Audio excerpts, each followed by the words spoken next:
which is on the Life is Tough, but You Can Be Tougher network. Welcome back, everyone, to this episode of Scientifically Beautiful. I'm Dr. Christina Rahm, and I'm very happy and pleased today and thankful to introduce Joseph Wooten. How are you? I'm great. How are you? I'm happy to be here. I'm very well, thank you. Okay, so you're famous. Depends on who you ask. And we have a lot of people on this show from other countries. You've visited a lot of countries, like me, but for music. Yes. For you. For the most part. And music, my mom's a musician. I may have or may not have shared that with you. No, I didn't know that. Yeah, she majored in classical piano and classical I like cello. her better already. Yes.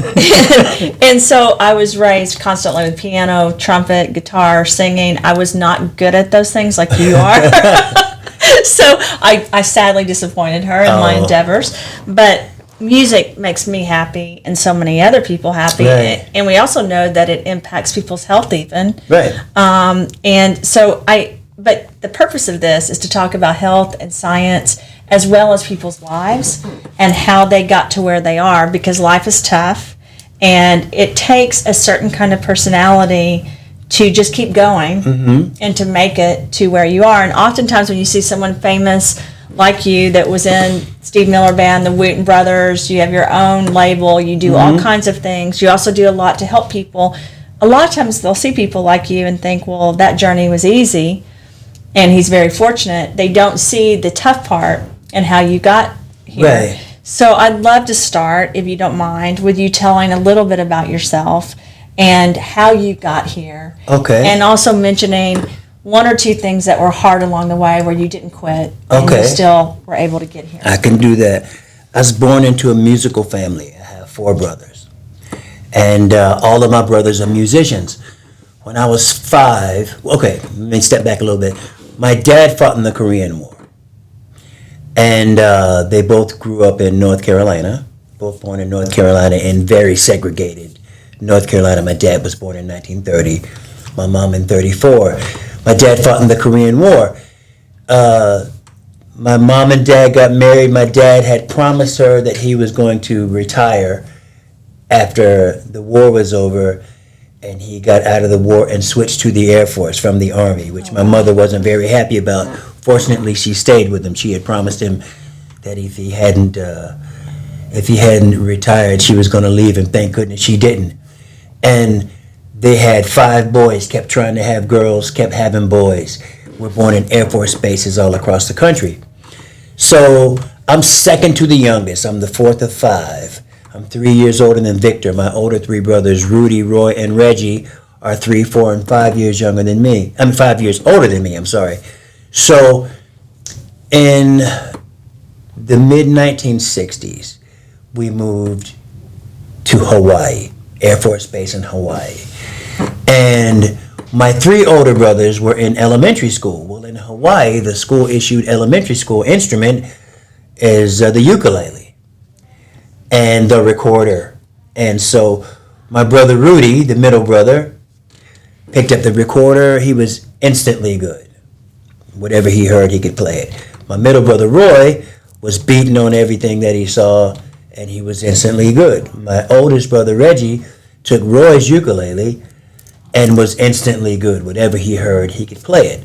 And for whatever reason, this is really the story that needs to be told, 10-year-old Reggie said to 5-year-old Victor, and 5-year-old me and 2-year-old Victor, if you play this and you play this, we can have a band. And he taught us how to play at the age of 10. I was 5 and Victor was 2. And he taught us well. So we do little concerts in the yard. Reggie's on his ukulele and Victor's playing a little Mickey Mouse guitar and I'm playing a little Schroeder piano. But he taught us well to the point that was probably, Victor's born in 64, so that was in 66. In 1970, we had moved to California in 1968. And by 1970, we were at the big arena just outside of Sacramento, California. We lived in Rancho Cordova, and we were opening for War. We opened for War, Cisco Kid, why can't we be friends?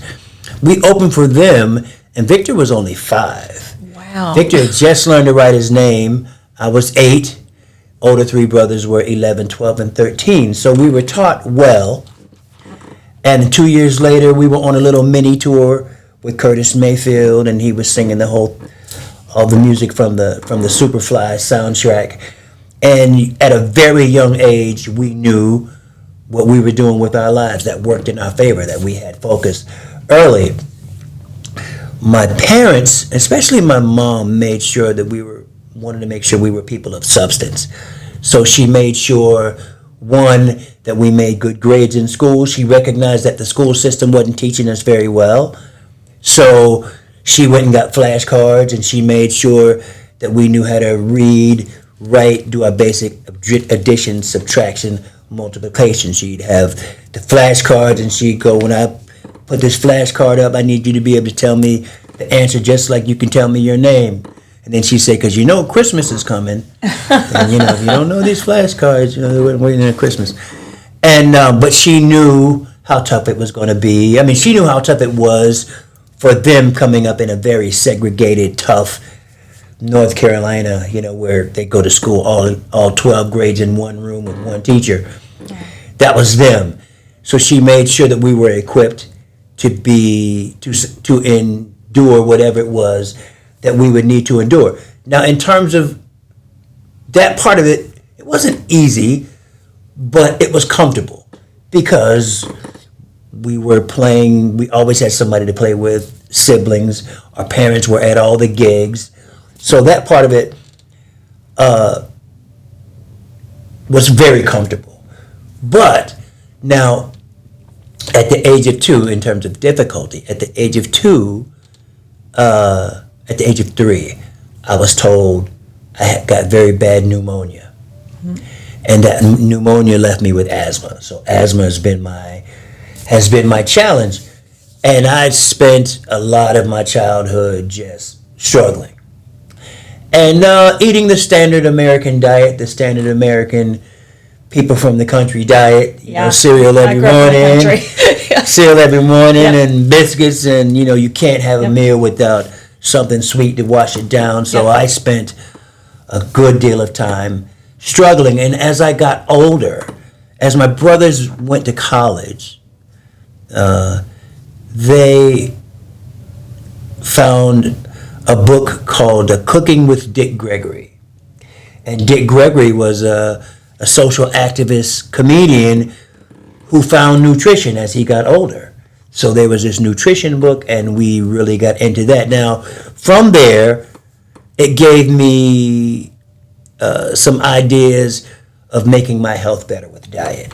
So I'm a bit of a self-taught nutritionist, but the way that I've been able to overcome my asthma is with diet and the things that I've learned. So asthma has been my challenge, but it's also been my teacher. Yeah. Because had I not had it, I'm a pretty philosophical guy, and I can hear myself going, the vegan's going to die, the meat eater's going to die.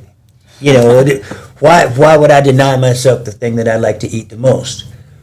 But when you can't breathe, when you can't breathe and you find a way to be able to breathe if you make some changes, right?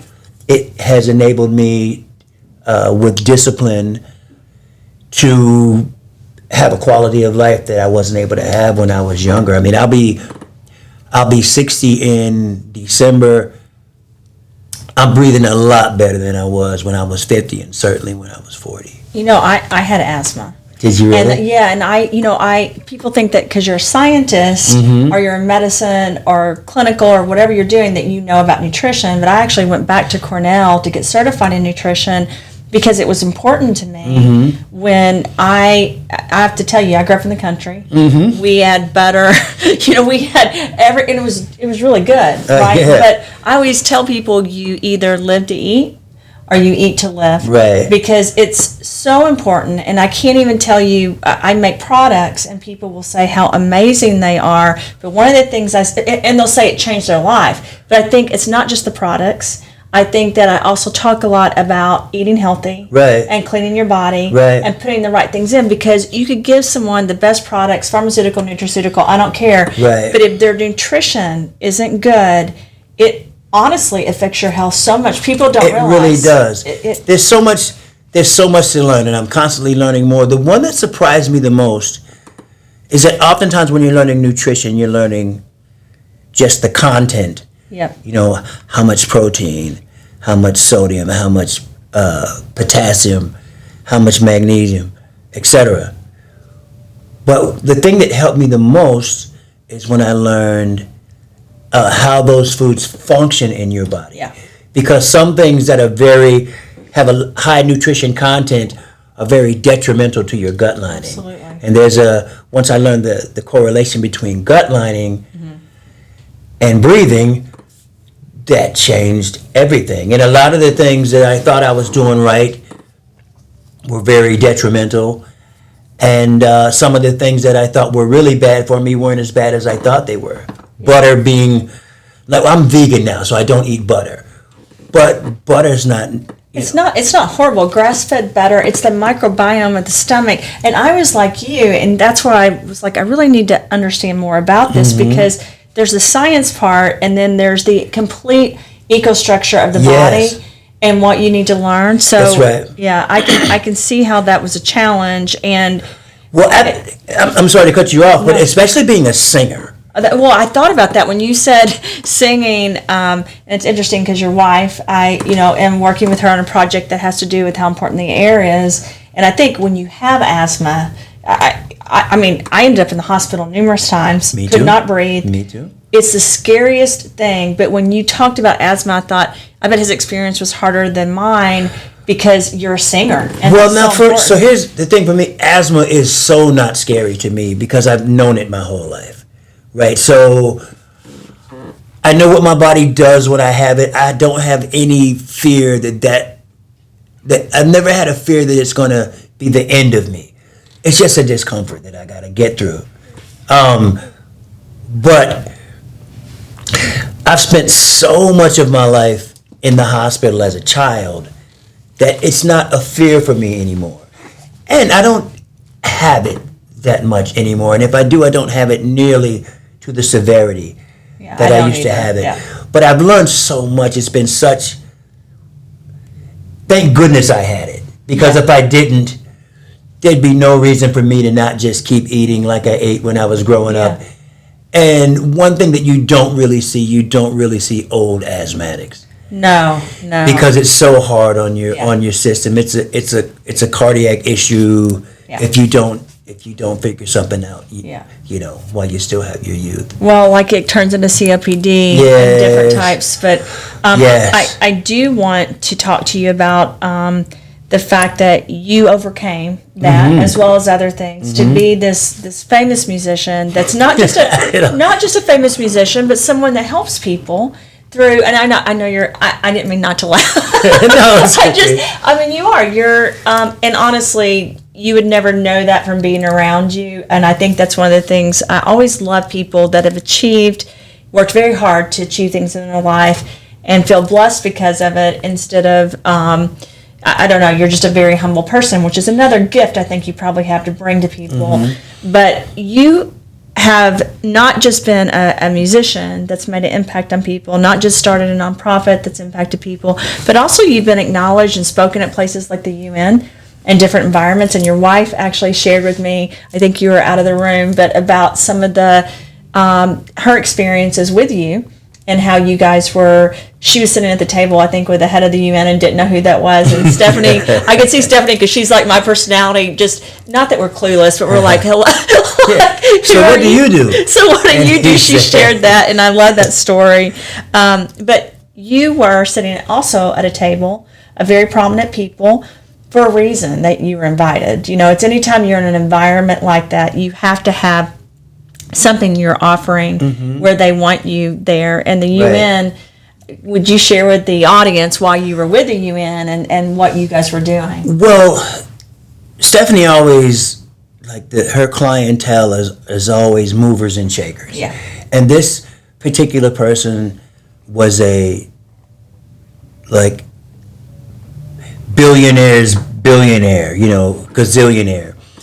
And one of the people that he was working with was in charge of getting these people from the UN together. So it wasn't actually at the UN, but it was those people. Some of the people were there. Yeah, I'm sorry. Yes, no, it's quite all right. So we were invited. Now I didn't know until later there was facial recognition. So, I'm told that everybody knows that you're a rock star, which always makes me crack up because I don't feel like a rock star. I feel like I work for one. Right? I work for Steve Miller, Rock and Roll Hall of Fame inductee, Steve Miller. But I was sitting at a table with Carolyn Kennedy and some other people, and the other lady was, I don't remember her name, she was the head of AARP. And I remember she was asking me some questions about the effect of music on cognitive decline, helping cognitive decline. And then I remember Carolyn Kennedy asked a question that I never got a chance to answer. I was raring to answer this question, but somebody else wanted her attention and she got taken away from the table. But she was saying, like, who do you think is like prominent and kind of a light for the world right now, prominent and upcoming? Yeah. And I wanted to answer the question so bad and I never got a chance to. But what I wanted to tell her is that it's not just one person, it's a bunch of us, right? There's a bunch of women who get up and like are selfless and take kids to school and set good examples. And we make a bit of an error. We waste a little bit of our goodness when we wait for the Savior. That is so true. Rather than being one, and like who's there's a sea of them, right? I was in Buffalo, New York, speaking at schools, and one day it was like it does in Buffalo. It was wintertime, it just snowing up a storm. And there was this guy with his snowblower, and he snowblowed the sidewalk for everybody. He's just a neighbor, snowblowed the sidewalk for everybody.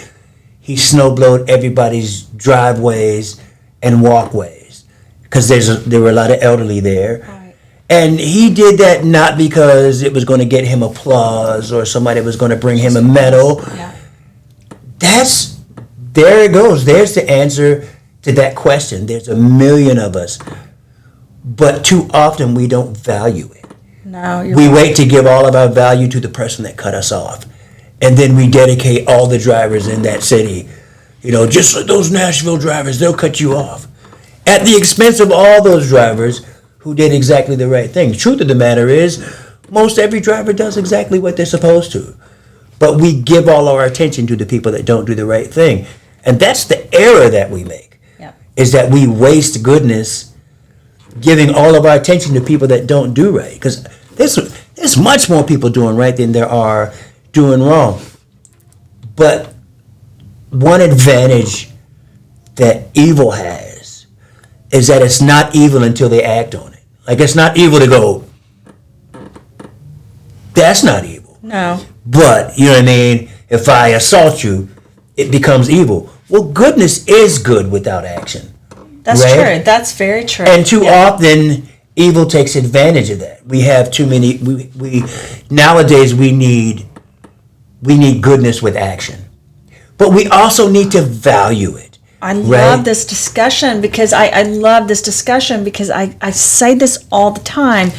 You have this evil and bad that happens. Like, I even know as a scientist, a lot of people are angry because, technologists like me, right? They blame on different things happening, but they're also part of the solution.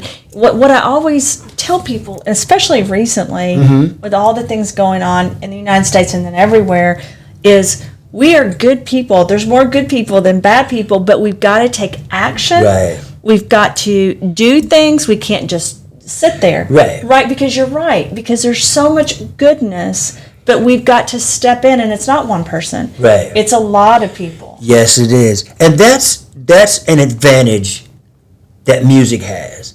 And that music, when music does the right thing, it's the end goal without the process. Yeah. Like, if we can have a conversation and there's a chance that the conversation might bring us to mutual understanding. But if I play music and you receive it, it's instant mutual understanding. Yeah. Without us having to go through. I can sing a song. I'll show you. So I was talking to a. I'm gonna have Stephanie help me make sure I have the microphone. It's okay. They'll be able to hear me. I was Okay. talking to I was with a class, and I was telling them how music makes special things out of normal things. Like there was a girl, and I said, "I like your hair." Right? Her name was Abigail. I like your hair. I like your name too, Abigail, as opposed to I like Abigail. that. So I could say, Abigail, I like your hair, or I could say, Abigail, I like your hair, and I'm so happy that you're there. Abigail, I like your hair, and I'm so happy that you're there. Abigail, I like, etc., etc., etc.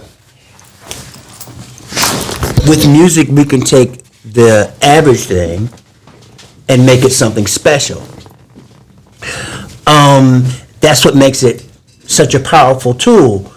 But with music, we take what's good and we make use of it. Because music is life as it should be. Music, this is what you make music from, right? But that's a mess with potential. Right. But to turn that from a mess to music, we do it by applying intelligence to it. And that's the same thing we should do in life. Too often, though, in life, it's competition. I'm trying to make you wrong. Or trying to make you more like me. And that's not what we do with music. We recognize when we listen to music that it's life as it should be. Everybody recognizes the goodness of music. Right. But too often we stop trying to make music. Music is just a path forward for our differences, right? From this clash of differences, we use our intelligence to find a beautiful path forward that we can all enjoy. Too many of us stop trying to do that after we take off the headphones or after we walk away from the instrument. Music is a powerful tool. Science is a powerful tool. The key is to inspire people to want more of it. And we inspire people not so much by telling them things, we inspire them more by them watching how we do it. Right. By example. And that's what I'm trying to do. That is amazing. Okay, that was I loved hearing that. But I have to tell you something I've never said out loud. As a female scientist, I've often been attacked because I make pharmaceuticals, nutraceuticals. It can be a threat to powerful industry or people. But I'm like you. It's become a strength because I don't think I would have kept going back to school. I don't think I would have kept doing things. But I get questioned a lot because I will go into a lab and work on a formula. But then when I leave, I give them the same formula. They saw me do it and they can't make it. Mm-hmm. And then I have different patents, trade secrets, and they'll say, well, why is it different when she makes it? So one of the things I do in the lab, because my mother was a musician, I'm an artist, is I will sing and I will hum while I'm doing it. And so I said this to myself. I think that it's the energy, because I use polarization, I use magnets, I use fracking, I use different, but music is a science. It's an art and a science, and it's a beautiful thing. But when I say that, if I said that publicly in front of a bunch of scientists that are nanotechnologists, they would say, I don't believe that.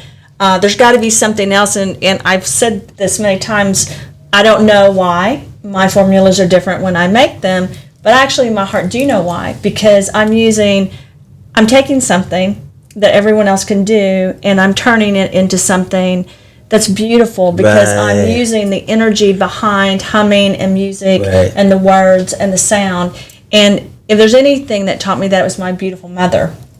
Those moms. Yeah, and she would sing to us and hum, and there's energy and there's healing in that. And I want to thank you for what you've done, because you're helping people. We're all helping people. Yeah, we're helping. You're helping people. I'm helping people. And there's to Carolyn Kennedy's question. There's millions of us doing the right thing. We're not the only ones having this conversation. We're not the only ones that are out there doing right. But what is important for us to do is to recognize and uplift those people that are doing right with the same intensity that we draw our attention to the person that just cut us off. Suddenly that person becomes the subject of the moment. Instead of the people that are doing And those 100 people that are driving perfectly, we've ignored them as if, they're driving the way they're supposed to. But they cut you off and suddenly become the theme of the day. How come the person who's doing right isn't the theme of the day? If there is a secret to happiness, it's recognizing the things that are good while you have them. Right. We'll all do that eventually. When you realize you've got a week left, the sunrise will become glorious at that point. How come it's not glorious today? Well, you'll forget the bad things if you have a week left. That's You're my going point. to focus, on the good things. But if there's a secret to happiness, it's seeing the good, not seeing them because we see them, but recognizing them for what they are. Every sunset is glorious. Every sunrise is glorious. We have a friend that made a point of seeing every sunrise for a year, and it changed their life.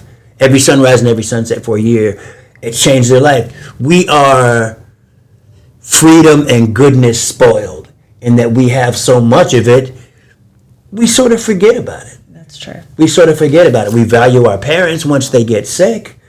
When they're here, we're beefing with them. Or too mad. often. Yeah. Yeah. The last thing is life. Here's a statistic that makes you put it into perspective. If you live to be 100 years old, if you're that lucky, that seems like a nice long life. That's 36,525 days. It's just not. If you had $1 for every day you lived to be alive to 100. You couldn't even you couldn't buy a home. You couldn't buy a good car. You know what I mean? And then if you start doing the math, you're going to sleep through a third of that. Now that's 24,000 days, and you're going to waste a good amount of it holding grudges or sitting in traffic or when you're older and you can't move around. The sweet spot of life is short. Yeah. So get up and see some sunsets. Let people know how you feel about them. Appreciate it when people feel good about you. Examine the beauty of a butterfly. Let your significant other know why they're special to you. You know what I mean? That's really great. It really is. I mean, I know, like with Stephanie, I know all the little details of why she likes me over other people, and she knows all the little details of why I like her over other people, that is priceless. If the bottom all falls out tomorrow, I know all the little details of why she likes me over other people, and I'll be able to endure whatever it is because some people live lives alone. Oh yeah, and you love people not just because of these wonderful things. I say this a lot. You love them despite, like if you really look at the people you love that you choose to be with, you chose Stephanie, for example, your children, for example, your parents, they have these flaws, right? We all have these flaws, but it's what makes us so beautiful. And it's if we could just understand that it's not, we don't just love someone because of what they do for us or all the, right. But we love them because despite anything that they are, it's the little intricacies, right, that are important. But again, goodness needs recognition. Yeah. And it needs to be put into action. It's good to have respect for somebody, but respect is ineffective until you show respect for somebody. To have it, but you still walk in front of your girlfriend before you go through the door, you respect her, but the fact that you didn't show respect makes it ineffective. It's time, especially these days, it's time for goodness to be followed with actions, and then we'll be better. This is scientifically beautiful, and we are talking about tough subjects. You did an amazing discussion because you actually helped me realize what was important and what I need to focus on. And I hope that you guys learn from this and can take this along your journey. Life is beautiful. Science is beautiful. This is scientifically beautiful. And I will see you guys next time on the next episode. And then I have to get off right now because I have to try to beg them to be on another episode at some point. Thanks, everyone. Talk to everyone soon.